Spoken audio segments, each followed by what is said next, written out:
ना ये तो भालो। ये फूल गोभी बहुत बड़ा है, काट लीजिए इसको, काट लीजिए।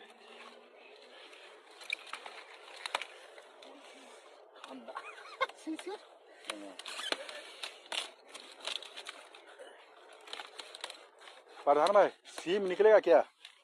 सीम निकलेगा, सीम निकलेगा तो थोड़ा देख लेना यार।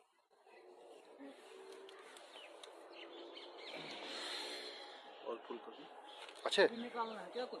है? वो भी निकाल लेंगे हम, शलगम भी निकाल लेंगे। शलगम भी देख रहे हैं, खराब हो जाएगा, क्या फायदा, ले जाएंगे।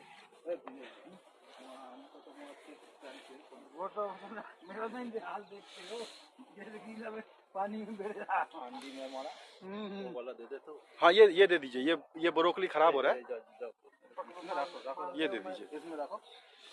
फूल गोभी तो निकल गया है, छोटा छोटा है।